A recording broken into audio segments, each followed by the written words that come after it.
Irmãos, irmãs, que Jesus, nosso amigo maior, possa abençoar-nos com a sua paz. Até os dias que correm, Alexandre o Grande é visto como protótipo, como modelo de sucesso. Ainda jovem, conquistou o maior império que até hoje se tem notícia, que compreendia quase todo o mundo conhecido na época, que era o quarto século da era cristã. No entanto, Alexandre o Grande foi vencido pela moléstia e acabou morrendo com 33 anos de idade. Antes de morrer, pedira aos seus generais que, quando chegasse a morte, ele tivesse o seu corpo carregado pelos melhores médicos da sua corte, que os seus tesouros fossem espalhados ao longo do caminho por onde circulasse o féretro e que as suas mãos fossem expostas para fora do caixão. Um dos seus generais, curioso, perguntou o porquê daquelas petições. E Alexandre, então, esclareceu: quero que os melhores médicos da minha época carreguem o meu corpo para mostrar que nem eles puderam nada contra a morte. Quero que os meus maiores tesouros sejam espalhados por onde meu corpo for transitando, carregado por eles, a fim de mostrar que o maior tesouro, a maior riqueza, de nada vale perante a morte. E quero que minhas mãos estejam para fora do caixão, abertas, a fim de demonstrar que, quando viemos para este mundo, chegamos de mãos abertas, e quando partimos dele, partimos também com as mãos abertas, sem nada a carregar conosco. Alexandre o Grande, embora tenha sido um grande conquistador e tenha tido uma amplitude de vistas muito grande na área da estratégia, na área bélica, na área militar, foi impotente, como todos nós o somos, perante a ocorrência da morte. No entanto, o seu espírito, que possui amplitude de vistas, reconhecia a trivialidade, a transitoriedade de todas as coisas materiais. A fama, a glória, o poder, as posses, as riquezas. Quando a doutrina espírita surge na Terra, em meados do século XIX, e o seu codificador, Allan Kardec, pergunta aos espíritos benfazejos da humanidade qual o tipo mais perfeito que Deus tem oferecido ao homem para servir-lhe de guia e de modelo, os espíritos não respondem Alexandre Magno ou Alexandre o Grande. Os espíritos respondem naquela que é a questão de número 625 de O Livro dos Espíritos, que o tipo mais perfeito que Deus tem conferido ao ser humano como protótipo da perfeição é Jesus. E Jesus, ao seu tempo, não teve fama, não teve glória, não teve riquezas, não teve poder, não teve nada disso. No entanto, a partir da sua humildade, da sua pobreza, do seu desprendimento, da sua renúncia, do seu amor, sempre servindo-se do mínimo para oportunizar o máximo, legou à humanidade a maior mensagem espiritual de todos os tempos. Jesus desencarnou há cerca de 2000 anos e a sua mensagem segue mais viva do que nunca, desafiando a passagem dos séculos. Nada escreveu. No entanto, os seus ensinamentos, as suas lições, a sua doutrina, em decorrência da elevação das mesmas, impõe-se na atualidade terrena, convidando-nos à reflexão e à aplicação dessas lições, destes ensinos, em nossa própria vida. Alexandre, de um lado, modelo do sucesso material, das conquistas terrenas, do poder, da glória. Jesus, modelo do sucesso espiritual, das conquistas interiores, das conquistas de dentro, das coisas do espírito.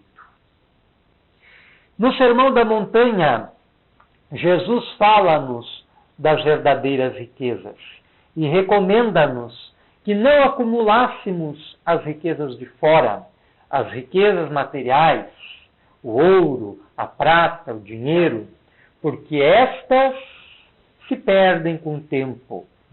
A traça corrói, a ferrugem consome, os ladrões levam e roubam. E nos recomenda que busquemos em nossa vida as riquezas espirituais, as riquezas interiores, as riquezas de dentro, inacessíveis aos acontecimentos de fora, aos acontecimentos que nos são exteriores, aos quais a traça não tem acesso, a ferrugem não consome e os ladrões não podem levar nem nos roubar. Então Jesus nos fala da importância de buscarmos as riquezas espirituais e termos como objetivo do nosso sucesso na Terra o nosso desenvolvimento interior. A partir da década de 60 do século passado, desenvolveu-se na área psicológica uma nova linha de pensamento que é a chamada psicologia transpessoal. Um dos seus mais eminentes pais, precursores, foi Abraham Maslow, que desenvolveu uma teoria sobre a motivação humana baseada numa hierarquia de valores, numa hierarquia de necessidades. Segundo ele, cada ser humano precisaria cumprir nesta ordem as seguintes necessidades: as necessidades fisiológicas, que são as do corpo, necessidade de alimento, de água, de roupa, de abrigo, etc. As necessidades de segurança, que nos conferem a defesa, a proteção exterior e interior. As necessidades sociais, que decorrem da nossa condição de gregarismo, né? Da nossa condição de seres sociais, de seres que não têm como viver senão em sociedade, diferente dos animais. Se um tigre nasce e sua mãe venha a cair presa de um caçador, esse tigre, embora nascituro, tem condições de sobreviver. Se um ser humano nasce e a sua mãe, os seus pais, quem é responsável por esta criança morre e ela fica atirada a esmo, sozinha, não tem condições de sobreviver. Então, o ser humano é um animal gregário. Ele depende necessariamente de outros seres humanos para desenvolver-se, para poder sobreviver, para desenvolver os seus potenciais. Então, em função da nossa condição de gregarismo, nós temos os sentimentos de posse sobre as coisas, os sentimentos de pertencimento a um determinado grupo, né, desde a família até a nação, até o planeta. Hoje nós buscamos romper a consciência nacional, buscando uma consciência planetária. Nós, como habitantes, não de um país em específico, mas habitantes de um planeta que navega no cosmos na direção do sem fim e que vem na direção dos novos tempos, que buscam ampliar os limites, os horizontes da nossa consciência. As necessidades de amizade, de relacionamentos, de afeto, de amor. Necessidades de autoestima, em estarmos de bem conosco mesmo, de nos valorizarmos, de gostarmos de nós como nós somos, etc. E as necessidades de autorrealização, onde nós conseguimos atingir o ápice do nosso desenvolvimento interior, realizando todas as conquistas internas que nos são factíveis, que nos são possíveis.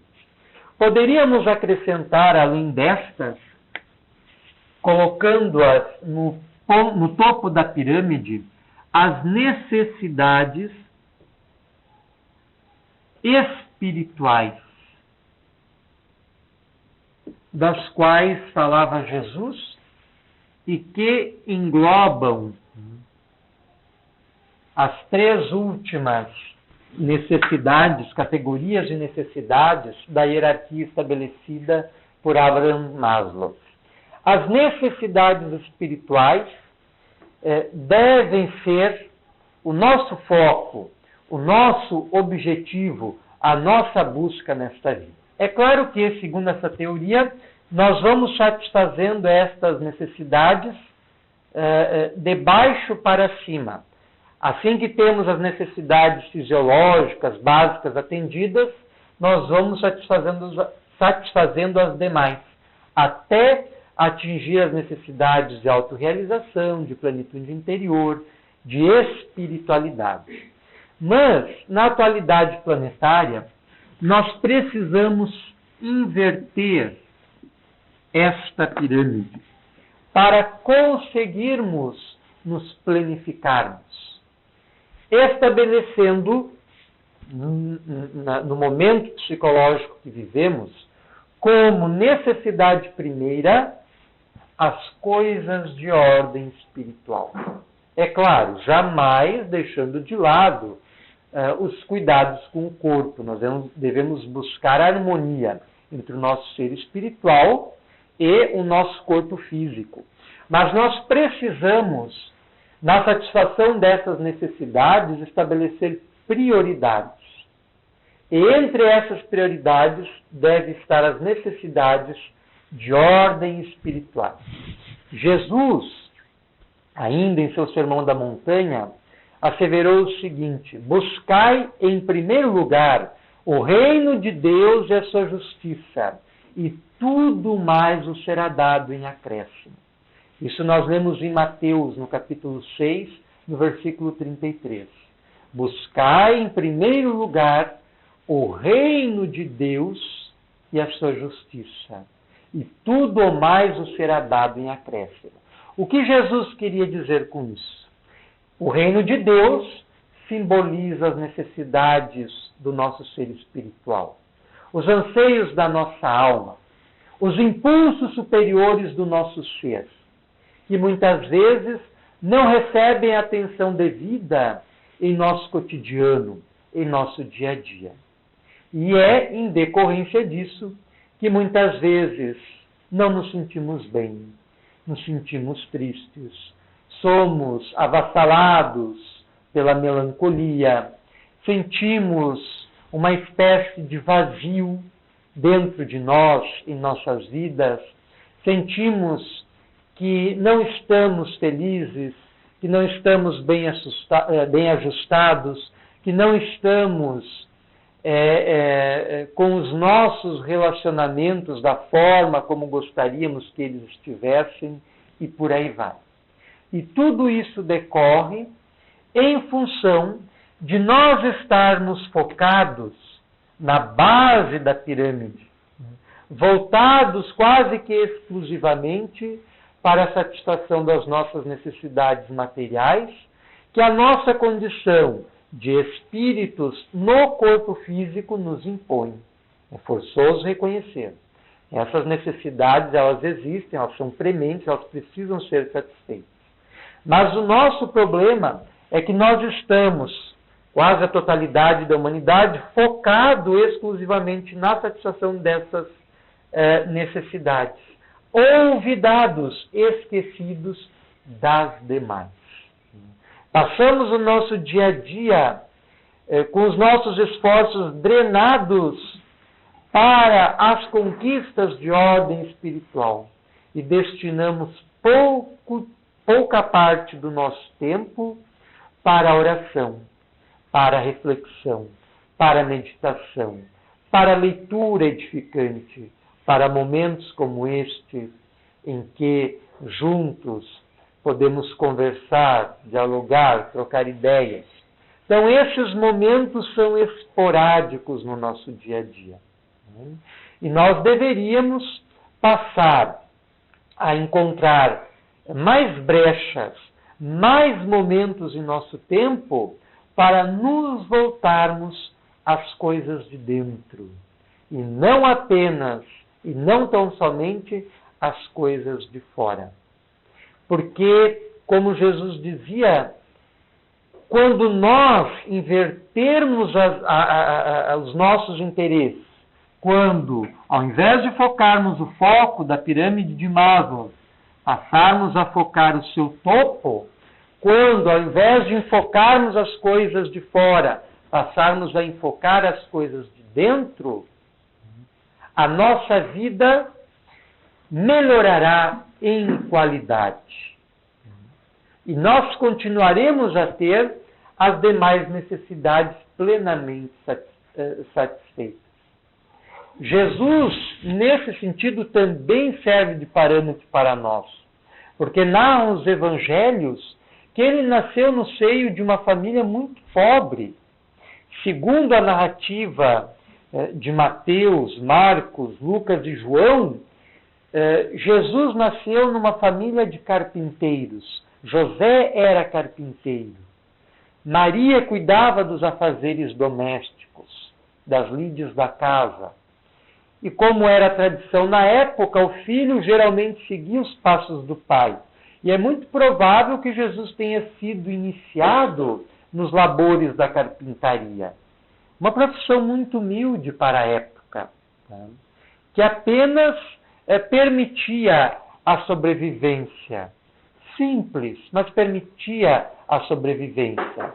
Sem grandes luxos, sem grandes comodidades, mas permitia a existência simples e frugal. E, observando a narrativa dos 4 evangelhos, Jesus teria nascido numa manjedoura, a caminho de Belém, numa estalagem, numa estrebaria, uma manjedoura que servia de coço, de recipiente para a alimentação dos animais. Talvez essa condição inicial do Cristo tenha sido a de mostrar para a humanidade que a humildade, o desprendimento dos bens terrenos é o caminho para a realização espiritual. É o caminho para o pleno amadurecimento dos potenciais da nossa alma. Então, Jesus, nessa condição de humildade, de simplicidade, de pobreza, concitando os seus principais seguidores, quando ele inicia a sua missão espiritual, entre pessoas humildes, pessoas sem instrução, muitas delas analfabetas, como era o caso de seus principais apóstolos, que foram convocados entre os pescadores, né? A expressão evangélica do momento em que Jesus chega a Pedro, Tiago e João, que eram pescadores e que foram os principais apóstolos, chega a eles após uma pescaria e os convida a vir após eles para que eles se transformassem em pescadores de homens, é uma imagem muito forte, muito poderosa, a fim de fazê-los continuadores da sua missão, levando a sua mensagem de libertação espiritual até os confins da terra de então, do mundo conhecido de então. E é o que ocorre. Então, Jesus sempre, ao longo da sua vida, priorizou as necessidades espirituais. E nunca lhe faltou o necessário. E ainda no Sermão da Montanha que ele faz referência, se servindo de uma metáfora sublime, que ele concita que observemos a beleza e a alegria dos pássaros, que passam o dia a cantar, hinos de louvor à divindade, à natureza, sem jamais lhes faltar o necessário.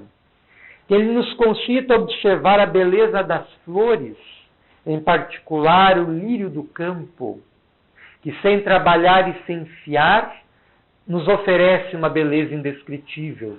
E ele ainda compara que aquele lírio está melhor vestido do que Salomão, que era para eles considerado, para os judeus da época, considerado o emblema do sucesso, do homem bem-sucedido, do homem mais rico do mundo naquela época.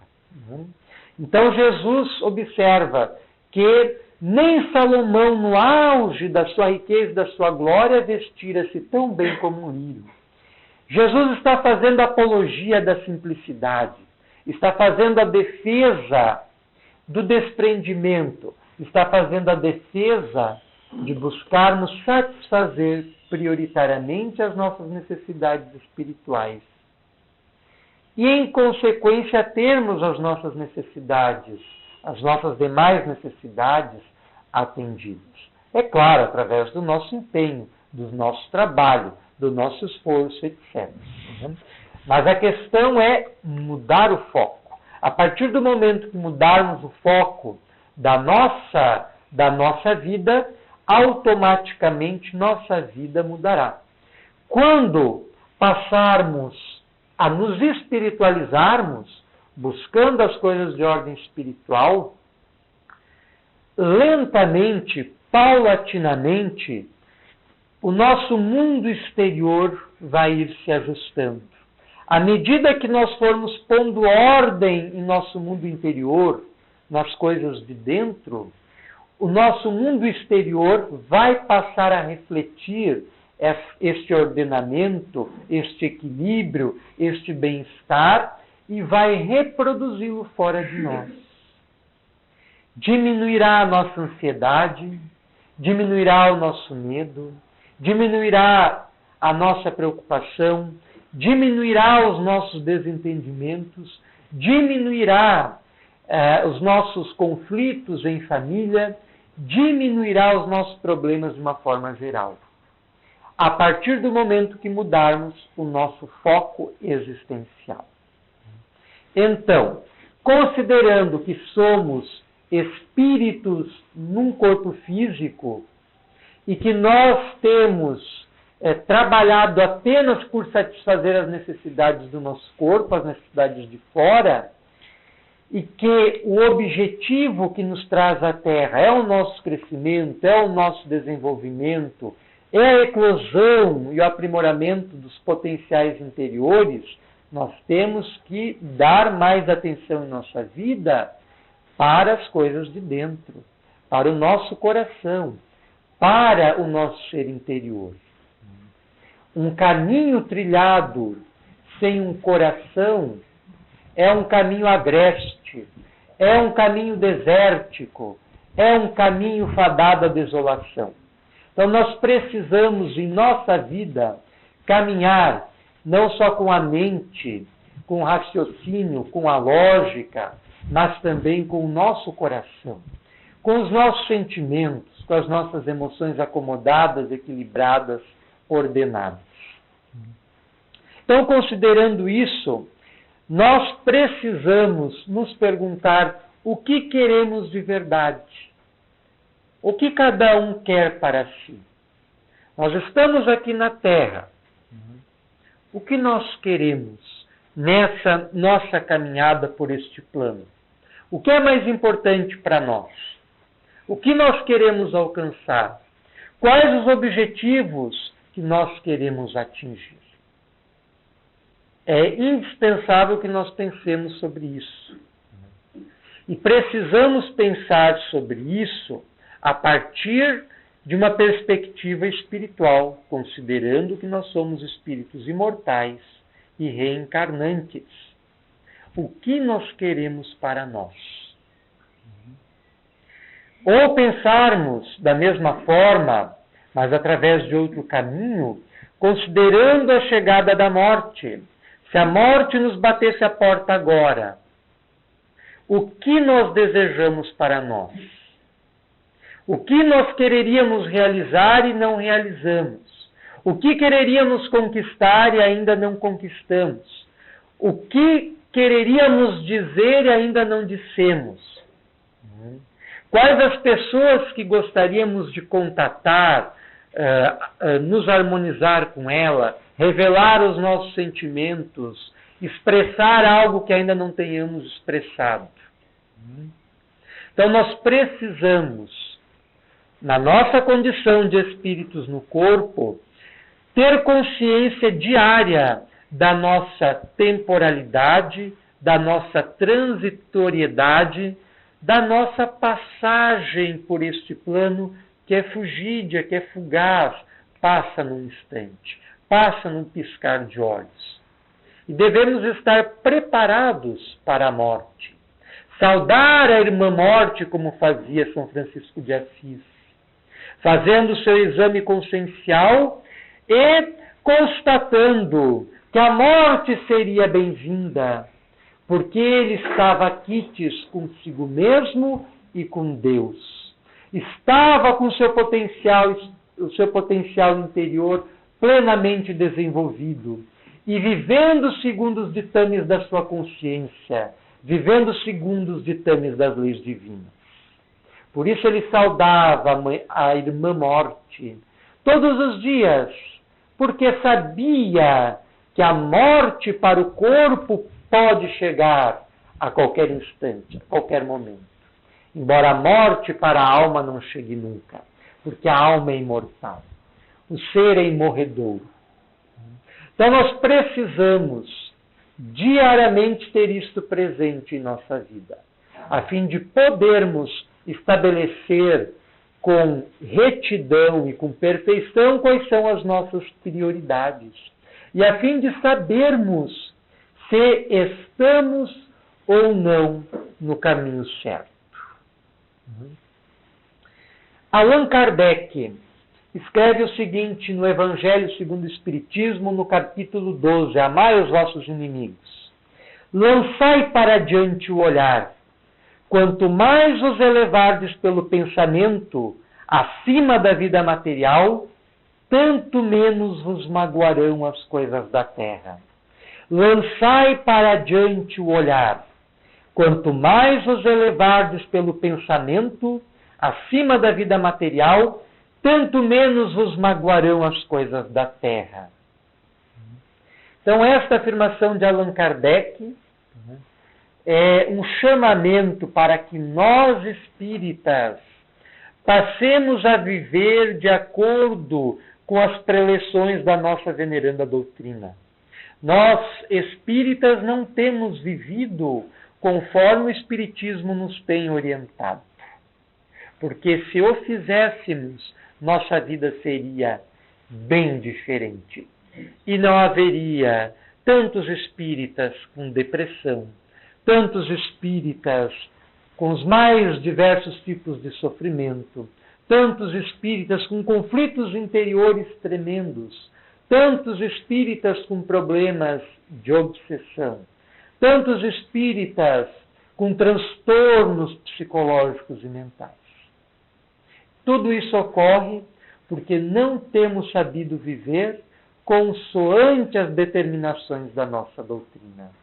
Assevera o espírito Manuel Filomeno de Miranda, através da mediunidade confiável, fidedigna, do médium baiano Divaldo Pereira Franco, que impressiona o número de espíritas que desencarna diariamente nas condições mais lastimáveis. Viram a luz, mas não se iluminaram. Encontrando-se em profunda condição de desequilíbrio interior, de transtorno espiritual. E fala este médico espiritual, Manuel Filomeno de Miranda, que são edificados inúmeros hospitais na espiritualidade, hospitais voltados aos rumos da psiquiatria superior, a fim de atender a estes espíritas que são oradores, que são palestrantes, que são médiums, que são ceareiros, que são trabalhadores dos centros espíritas, são frequentadores dos centros espíritas, porque conheceram o espiritismo, mas não tiraram proveito desse conhecimento, não se melhoraram, não se transformaram, não utilizaram na sua vida para buscar as coisas espirituais e demandaram o mundo dos espíritos numa condição ultrajante, de desequilíbrio, de tormento íntimo, de sofrimento interior. E são abrigados por benfeitores de luz, a fim de ser socorridos e terem atendidos às suas necessidades. Então nós precisamos fazer a utilização dos ensinamentos espíritas para revolucionar as nossas vidas. Para desde já vivermos melhor na Terra. E viver melhor não é trocar a casa em que nós estamos por uma casa melhor. Não é trocar o carro que nós temos por um carro melhor. Não é trocar as roupas que nós temos por roupas melhores. Viver melhor na Terra significa valorizar cada experiência, buscando extrair as suas lições. Aproveitar os momentos que estamos junto com as pessoas para viver em harmonia, para celebrar a vida, para viver em íntimo relacionamento de paz, de harmonia, de amor. E nós temos vivido em agonia, num abismo de solidão, estando na companhia de outras pessoas. Como se chama, não é um contrassenso, me surgiu a palavra, é um paradoxo. É um paradoxo nos sentirmos sozinhos, muitas vezes no seio da nossa família, junto daqueles que amamos. Amamos, estamos juntos, estamos reunidos, geralmente à noite, após o trabalho, mas muitas vezes nos sentimos sozinhos, nos sentimos solitários. Isto porque não temos sabido viver plenamente em grupo, em comunidade, em família, porque não temos satisfeito as necessidades da nossa alma. Alguns hábitos antigos, rechaçados como ultrapassados, como a oração em família, como a prece antes das refeições, hoje fazem falta na nossa sociedade, que é a sociedade do fast food, que é a sociedade do tudo fácil, que é a sociedade do imediatismo, que é a sociedade do consumismo. E nós não encontramos ensejo para valorizar o que de fato é importante. Nós seguimos buscando os tesouros que são consumidos pelas traças, que são vítimas da ferrugem, que são assambarcados pelos ladrões. Ao invés de estarmos buscando os tesouros maiores, as riquezas maiores, que são as do coração, as da alma, as do ser espiritual. Lúcio Aneu Sêneca, filósofo romano, contemporâneo de Jesus, asseverou o seguinte: não há vento favorável para aquele que não sabe aonde vai. Não há vento favorável para aquele que não sabe aonde vai. Nós temos que ter os nossos objetivos muito claros na nossa vida, mas também temos que priorizar os objetivos corretos. Laíra Ribeiro costuma definir o sucesso da seguinte forma: sucesso é conseguir aquilo que queremos, mas ele define felicidade de uma forma diferente. Felicidade é querermos aquilo que conseguimos. Sucesso é conseguirmos aquilo que queremos. Felicidade é querermos aquilo que conseguimos. Queremos um carro, trabalhamos para aquilo, vamos lá, conseguimos comprá-lo. Mas logo passa aquela sensação de bem-estar advinda da sua compra. E já passamos a cobiçar um carro melhor. Ah, mas o carro do vizinho é mais bonito. Ah, mas o carro de fulano tem um acessório que o meu não tem. Então, são valores, são coisas que nos trazem um bem-estar transitório, passageiro, fugaz e não nos preenche plenamente. Nos torna pessoas bem-sucedidos, mas bem-sucedidos segundo Alexandre o Grande, não bem-sucedidos segundo Jesus. Então, sucesso é conseguir aquilo que queremos, mas felicidade é querermos aquilo que conseguimos.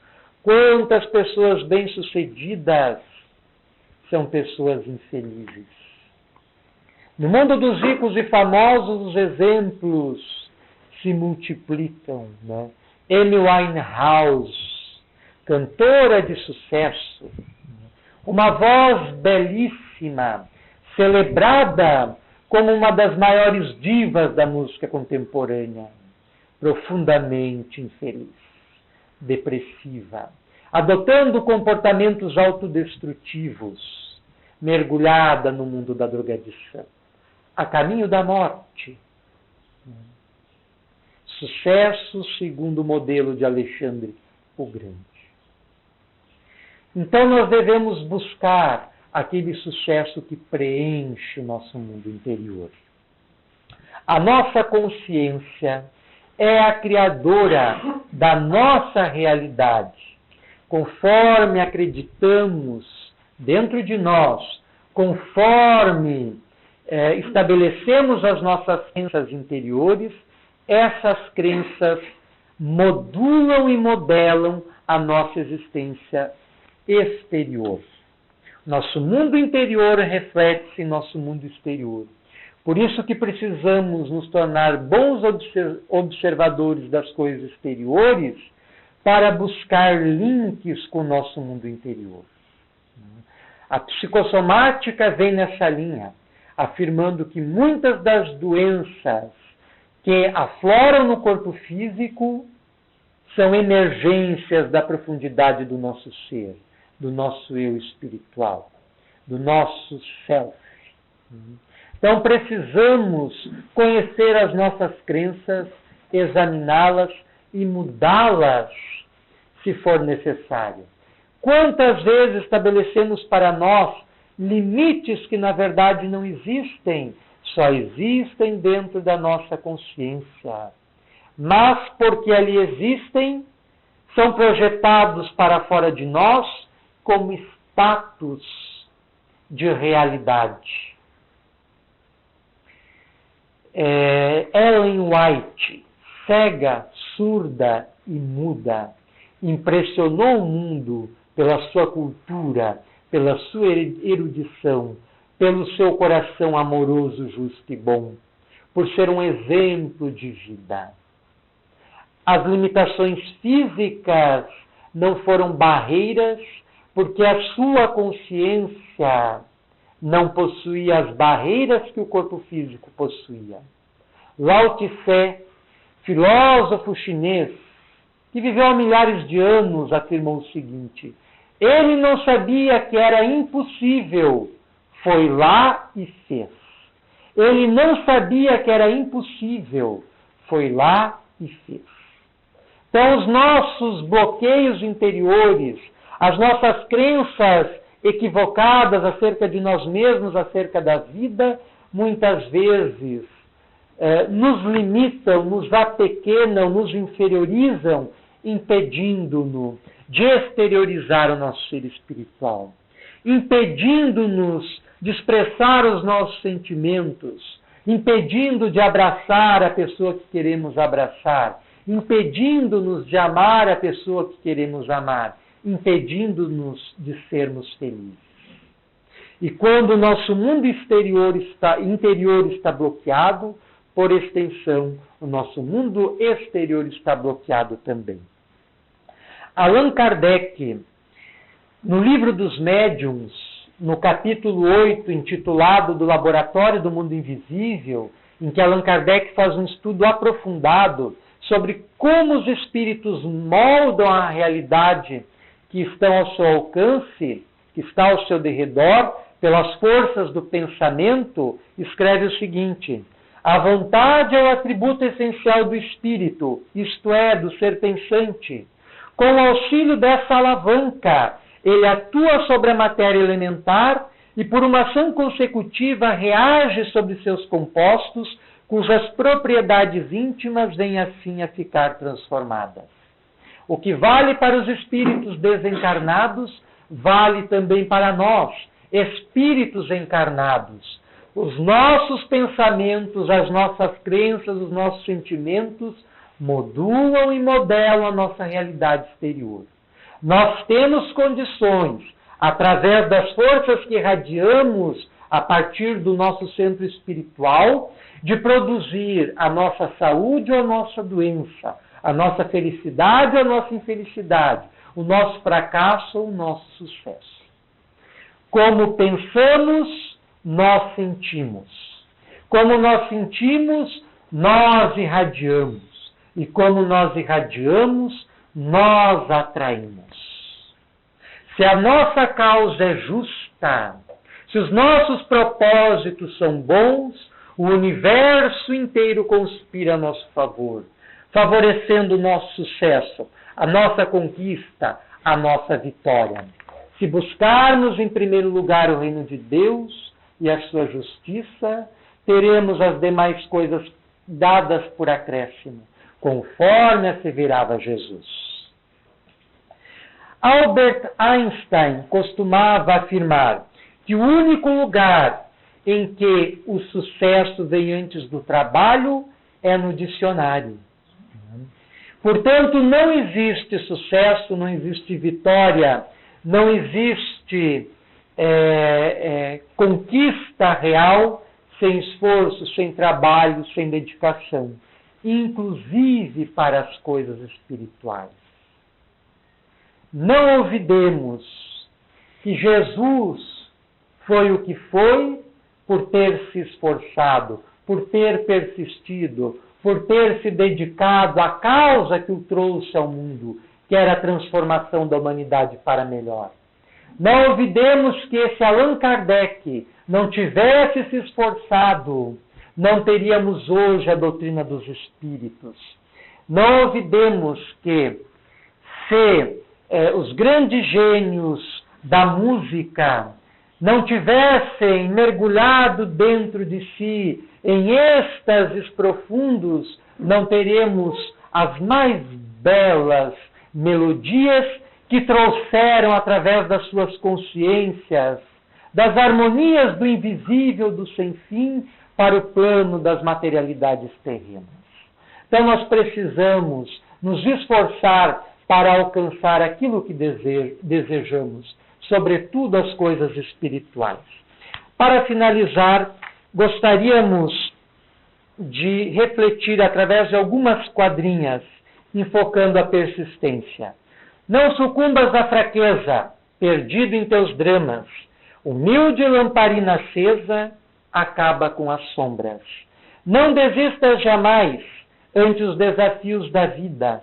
A forja dobra os metais, persistindo na batida. Na vida, sempre avança, evitando o retrocesso. Saiba que a perseverança é o caminho do sucesso. Não existe em nossa vida nenhuma dificuldade que não possa ser vencida com o esforço da vontade. Segue sempre adiante, Não pares no caminho. Quem é perseverante, vence tudo devagarinho. Que Jesus possa nos abençoar, promovendo o nosso sucesso, o nosso crescimento espiritual, a nossa harmonia, o nosso bem-estar interior, a fim de que a nossa realidade exterior possa sofrer os reflexos das nossas conquistas interiores. Que Jesus seja sempre conosco, nos amparando, nos intuindo, nos guiando pelos caminhos de dificuldades que nós precisamos vencer e ultrapassar, a fim de atingirmos a plenitude, a vitória que nos está destinada. Que Jesus nos abençoe, possamos contar sempre com o seu amparo e com a sua paz. Que assim seja.